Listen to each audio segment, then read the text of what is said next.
Cancer యొక్క లక్షణాలు ఎలా ఉంటాయి, ఏ లక్షణాలు ఉంటే అది క్యాన్సర్గా మనం భావించవచ్చు. ఇది ఆలోచించినట్లయితే మరి సింపుల్గా ఇంగ్లీష్లో అయితే దాన్ని కాషన్ అంటాము. CAUTION అంటే C stands for changes in the bowel and bladder habits అంటాం. అంటే తెలుగులో మలమూత్ర విసర్జనలో మార్పులు రావడము క్యాన్సర్ యొక్క లక్షణము. మీకు మల విసర్జనలో ప్రత్యేకంగా మరి అధికంగా మీకు మోషన్ అవ్వటం లేదు, లేకుంటే విరోచనాలు అధికంగా అవుతున్నాయి, విరోచనాల్లో చీము పడుతుంది, లేక రక్తం పడుతుంది, లేకుంటే మరి మీకు నార్మల్గా మోషన్స్ అవ్వటం లేదు, ఒక నెల అయినా కూడా తగ్గటం లేదు, ఈ ఇబ్బందులు నెల కన్నా ఎక్కువ రోజులు ఉన్నాయి అంటే అది క్యాన్సర్ యొక్క లక్షణం అయి ఉంటుంది. రెండోదిగా మరి శరీరంలో ఏ భాగంలో అయినా కూడా ఒక పుండు ఏర్పడి ఆ పుండు మానటం లేదు, మానని పుండు అనేటువంటిది క్యాన్సర్ యొక్క లక్షణము. మొట్టమొదటిగా మనం చూసాం మల విసర్జన, మూత్ర విసర్జనలో మార్పులు. ఉదాహరణకు మన యొక్క మూత్రంలో రక్తం వెళ్ళడం, లేకుంటే మూత్రము ఈజీగా వెళ్ళటం లేదు. సో కాబట్టి అది లక్షణం అయి ఉండొచ్చు. రెండోదిగా నేను చెప్పినట్లు మరి పుండు, మానని పుండు నోట్లో కావచ్చు, లేకుంటే స్కిన్లో కావచ్చు, ఎక్కడైనా కూడా మానకుండా పుండు ఉన్నట్లయితే, ఉదాహరణకు మరి మనం నాలుగు ఖర్చుకున్నట్లయితే ఆ యొక్క పుండు వారము 10 రోజుల్లో మానిపోతుంది. కానీ 2-3 వారాలైనా కూడా పుండు మానటం లేదు అంటే అది క్యాన్సర్ యొక్క లక్షణం అని గుర్తించాలి. అలాగనే మూడవదిగా మరి మనం చూసినట్లయితే శరీరంలో ఏ భాగంలో నుంచి అయినా కూడా అధికంగా రక్తస్రావము, లేకుంటే తెల్లబట్ట కానీ ఎర్రబట్ట కానీ అధికంగా అవుతున్నట్లయితే అది క్యాన్సర్ యొక్క లక్షణం అని మనం అనుకోవచ్చు.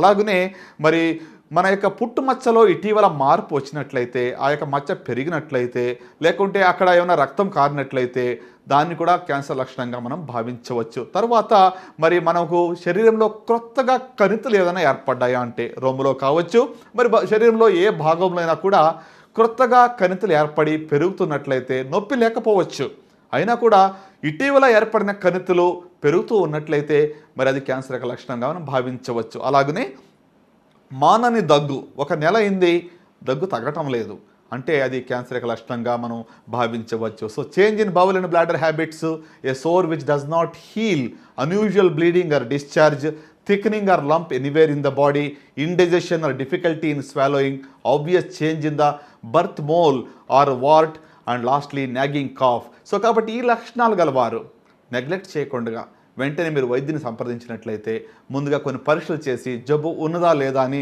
నిర్ధారణ చేయడం జరుగుతుంది. ఈ లక్షణాల గురించి నేను చెప్పడానికి ఒక ముఖ్యమైన కారణం ఉంది.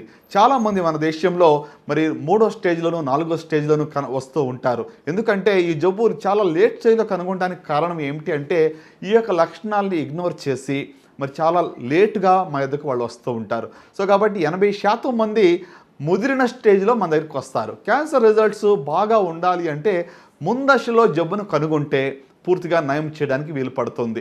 సో కనుక ముందశలో జబ్బు కనుగొనాలి అంటే లక్షణాలు మనకు తెలిసి ఉండాలి. ఈ యొక్క లక్షణాలని మనము నెగ్లెక్ట్ చేయకుండా, నిర్లక్ష్యము చేయకుండా మీరు వైద్యుని ఎదుగు వచ్చినట్లయితే ఖచ్చితంగా మరి మీకు యొక్క జబ్బు నుండి ముందుగానే బయటపడడానికి వీలు పడుతూ ఉంటుంది. సో కాబట్టి సర్వసాధారణమైనటువంటి లక్షణాల గురించి మనం తెలుసుకున్నాం. సో కాబట్టి ఈ సమయంలో మనం అర్థం చేసుకోవాల్సిన విషయం ఏంటంటే ఈ యొక్క జబ్బును బారిన పడకుండా మనం ఏమి చేయగలం, ఏమి చేస్తే క్యాన్సర్ రాకుండా ఉంటుంది అని ఆలోచిస్తే మరి క్యాన్సర్కి కారణం గురించి మనం ఆలోచించినప్పుడు ఇది జీవనశైలి వల్ల వస్తుందని మనం చూస్తూ ఉన్నాము. సర్వసాధారణమైనటువంటి మరి కారణం ఏంటి అని చూస్తే మనకి జీవనశైలి అనగా మనం తినేటువంటి ఆహారం కావచ్చు, మనం తాగేటువంటి నీళ్లు కావచ్చు, మనం పీల్చేటువంటి గాలి కావచ్చు, లేక మనకు అలవాట్లు కావచ్చు. అలవాట్లు అనగానే పొగ త్రాగటము, పొగ నమలటము, మరి మద్యపానం అధికంగా చేయటం, ఈ యొక్క అలవాట్ల వల్ల మన యొక్క జీవితంలో చాలా ప్రభావం పడుతూ ఉంటుంది.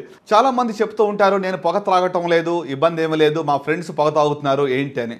కానీ సెకండ్ హ్యాండ్ స్మోక్ అని ఒకటి ఉంటుంది. దాని ద్వారా మరి మీ యొక్క మిత్రుడు పొగ త్రాగినట్లయితే వాడు వదిలిపెట్టేటువంటి ఆ యొక్క పొగలో ఉన్నటువంటి టాక్సిక్ కెమికల్స్ సుమారుగా 50కి పైగా క్యాన్సర్ కాజింగ్ కెమికల్స్ అందులో ఉంటాయి.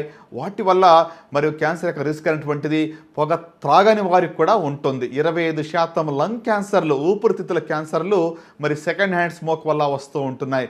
సో కాబట్టి మరి బైబిల్లో రాయబడినట్లుగా మరి మనం ఎవరితో సాంగత్యం చేస్తాం అది కూడా చాలా ప్రాముఖ్యమని మనం గుర్తెరగాలి. ఎందుకంటే మనము మరి పొగ త్రాగపోయినప్పుడు కూడా త్రాగే వాళ్ళ దగ్గర ఉంటే మనకు కూడా రిస్క్ ఉందని గుర్తుపెట్టుకోవాలి. అలాగనే అసలు ఈ క్యాన్సర్ జబ్బు రాకుండా మనం ఏమి చేయగలం, ఎలాంటి సూత్రాలు మనం పాటిస్తే ఈ జబ్బు రాకుండా మనం చూసుకోగలం, దీని గురించి మనం మాట్లాడుకుందాం. మొట్టమొదటిగా మరి ఒకవేళ మీరు పొగ త్రాగుతున్నట్లయితే మానేయాలని నేను మనవి చేస్తున్నాను. ఎవరైనా కూడా పొగ నవ్వులుతున్నట్లయితే పొగాకును దయచేసి మానేయండి. మొట్టమొదటి సూత్రము పొగాకు నవ్వటము, పొగాకు త్రాగటము మానేయాలి. దీనివల్ల 40 నుంచి 50% క్యాన్సర్లు మనం నియంత్రించవచ్చును. సో కాబట్టి మొట్టమొదటి సూత్రము పొగాకు మానేయడము. రెండవదిగా చూసినట్లయితే మరి మనం ఊబకాయం అనేటువంటి దానివల్ల క్యాన్సర్ యొక్క సంఖ్యలు పెరుగుతూ ఉన్నాయి. కాబట్టి మన యొక్క శరీరంలో నుండి బరువును బాగా కాపాడుకోవడం అనేది చాలా ప్రాముఖ్యము. అలాగనే మూడవదిగా మరి ఫిజికల్గా యాక్టివ్గా ఉంటాం. అంటే మనం ఫిట్నెస్ చాలా ప్రాముఖ్యమైనటువంటిది కనుక ఈ రోజుల్లో ఒత్తిడి ఎక్కువగా ఉంటుంది. కాబట్టి మనం క్యాన్సర్ని నియంత్రించాలి అంటే ఫిజికల్ యాక్టివిటీ అనేటువంటిది చాలా ప్రాముఖ్యము. నాలుగవదిగా మనం చూసినట్లయితే మరి అధికంగా మద్యపానం సేవించడం అనేటువంటి వల్ల కూడా క్యాన్సర్ సంఖ్య పెరుగుతుంది. కాబట్టి అది మానేయటం వల్ల చాలా మనకి లాభాలు కలుగుతూ ఉంటాయి. అలాగనే మరి ఐదవదిగా మనం చూసినట్లయితే అధికంగా మరి సన్లైట్లో ఎక్స్పోజ్ కాకుండా ఉంటాం. సుమారుగా 2 గంటల నుంచి 4 గంటల సమయంలో అల్ట్రావైలెట్ రేస్ యొక్క రిస్క్ ఎక్కువగా ఉంటుంది. కాబట్టి ఆ సమయంలో ఎక్కువగా మరి ఎండలో ఉండకుండా ఉంటే స్కిన్ క్యాన్సర్స్ నుంచి మనం ప్రొటెక్షన్ మనకు దొరుకుతూ ఉంటుంది. అలాగనే మరి ఏడవదిగా మనం మాట్లాడాల్సి వస్తే కొన్ని స్క్రీనింగ్ టెస్ట్ అనేటువంటివి అందుబాటులో ఉన్నాయి.